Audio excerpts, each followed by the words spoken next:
Right, afternoon everybody. I'm Steve Silverwood. I'm the MD of ECA Business Energy. I don't think anybody sat here today will not seen the rising energy costs. The media's been focused on the domestic market, so we'll look at the difference on that. We're going to look at what's causing the increases, how much does it mean to you as a business, and what can you do about them. So we'll go through these things this morning. So first thing to get clear is that commercial market is very different to the domestic market. There's a thing called the price cap in the domestic market where the government has put a cap on of around 29 pence electric and around 7 pence gas. So that means that even if the wholesale cost of energy goes above that, you will only pay 29 pence and 7 pence in domestic. Of course, in the business world, there's no cap. So if the price goes up to 50 pence, you're going to pay 50 pence. So that's the first difference. The other thing is something called non-commodity costs. So within your energy bill, you pay for the wholesale cost of energy, and you also pay for transportation, you pay climate change levy, you pay distribution, you pay environmental costs. All these costs add up to about an extra 10 pence. That's something that is in the commercial world, but not the domestic market. So there are some key differences here between the two markets. The other thing is support available. So we've probably all seen that in the domestic market, the government is giving £400 windfall tax in October. They're going to tax the suppliers and give you £400 back. There's means-tested support available as well, where there's up to £650 available on a means-tested basis, and there's a winter fuel allowance. For businesses, there is no support whatsoever. They've not given any support whatsoever at government level. The other thing is necessity. So with a business, you can obviously cut down on your consumption, but a body shop has to use compressors, it has to use its ovens, it has to use lighting. A body shop will probably cost around 40 to 50 times more than a house. So there's some key differences between the commercial usage and domestic market in energy that the media's not picked up on. Okay, so I'm going to talk to a lot today about some costs and why they're going up and what the costs are. We deal with about 500 body shops. We deal with all kinds of businesses, but we deal with 500 body shops, and we've taken some averages. So the numbers I'm going to talk about today are on an average basis. It doesn't mean that's your particular circumstance. It might be you've got a contract due, it might be your usage is more, but it will give you an idea of what the costs are and what they're going up to. So the graph on the left there, the March 21, is what, if we were buying energy in March last year, that is what a typical body shop, two booth body shop would be spending. So about 21k on electric and about 18k on gas. If we fast forward to 2022, the same body shop, 2 ovens, same volumes, you're looking at around 39 grand on electric and 45k on gas. That's an increase on bottom line of 115%. You'll also notice the shift between electricity is now less than gas. That's because of how gas is charged. So these costs are massively going up. Now in a body shop, the biggest user of energy is the booth. So the booth loses a lot of energy. So we've done a lot of work around cycle times and how that translates into energy. So an average cycle time we took of 1 hour 42 minutes. Had a cost last year of £18.82. If we take the same cycle this year and apply this year's rates, you're looking at £47 for the same cycle. So by doing nothing different, you're seeing an increase in your cost of £28 per cycle. That's 149%. Now it might be worth talking to your insurance company or your work provider and see if they're providing any support on this. We have heard of some work providers providing some support around energy and doing a contribution, so it's worth talking to them. So these costs are absolutely huge. A 149% increase per cycle time is a massive cost to you as a business.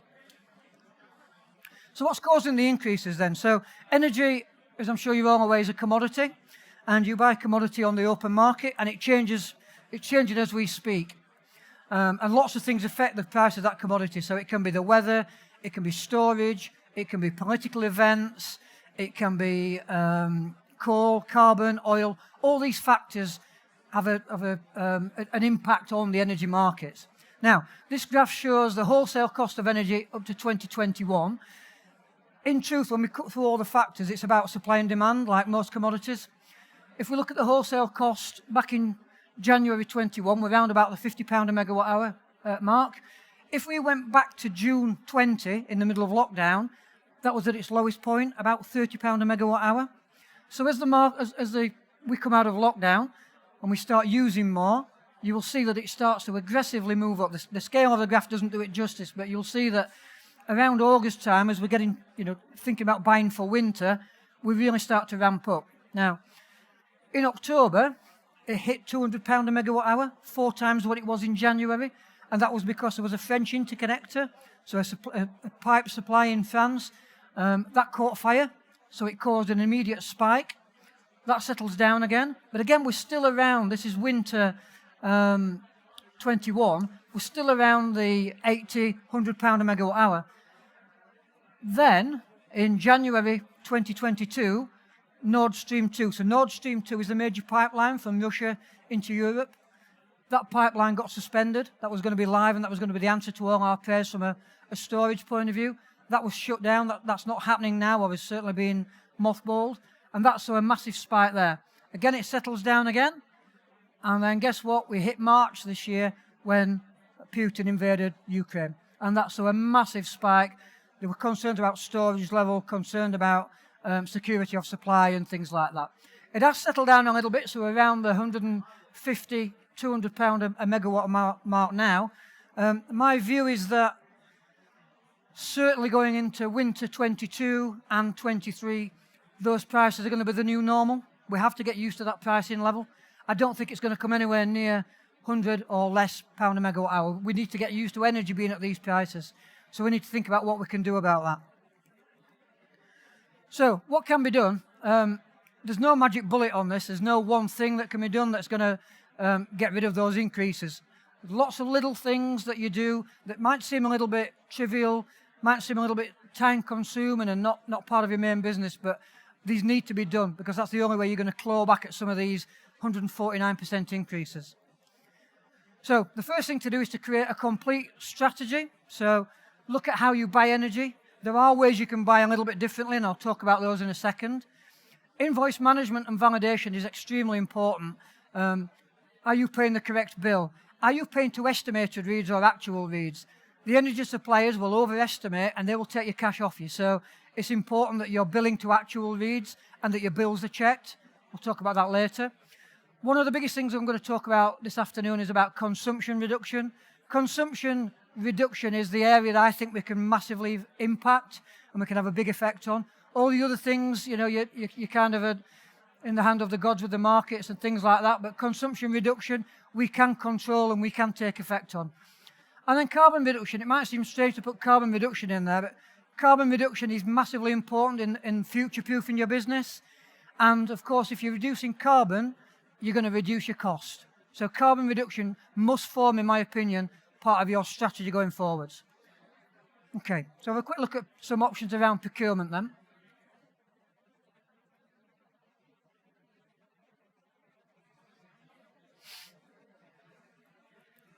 So the first thing you should do when you get back from this event today is look at your current contracts, look at when your contract is due, look at your supplier, look at the type of contract you're on, talk to your supplier, talk to your broker, talk to me, and we'll have a look at what options you've got. There are long-term, short-term options out there, so it's important that you consider that. It's important as well that you consider renewable energy options. That'll play a massive part when we're looking at your footprint, your carbon footprint, and how you future-proof your business. So consider renewable contracts. Ensure all sites are co-terminus. And what I mean by that is if you've got multiple sites, make sure you understand the contract end date on each site. And if possible, get them to be on the same contract date, because that way you'll take advantage of your volume. So it's no good buying one site in January and one site in March, one site in December. Try and get them all due for contract renewal at the same time and buy it all at the same time. That way you'll maximize the volume. Using market intelligence is really important. Don't buy when your contract is due. Just because your contract is due in October, don't wait until September to buy your energy like you would your insurance contract. It's a live commodity. Look at the market and buy in line with the market. If the market's dropping and softening, you should be getting prices. even if your contract is next year, you can buy energy today for next year. So it's worth looking at if the market is showing any sign of softening. When we talk about metering and data collection, that's really important. So you can get data from your meter that will tell you how you're using energy, when you're using it, and that's really important when we talk about energy reduction. And then finally, if you have got multiple meters and you're changing your portfolio, it's important to have a process for putting new sites in and removing sites as well. The reason for that is if you move a site and don't tell the supplier, they're still going to charge you. If you take on a site and you don't tell the supplier, they're going to charge you an out-of-contract rate. So portfolio management is quite important. Okay, so what we did about 10 years ago was create a body shop basket, and we got all our body shop clients and we put them all together. And that gave us access to a product that we wouldn't normally have. So in the market, there's something called flexible purchasing, but you can only do that on your own if you're a certain size customer.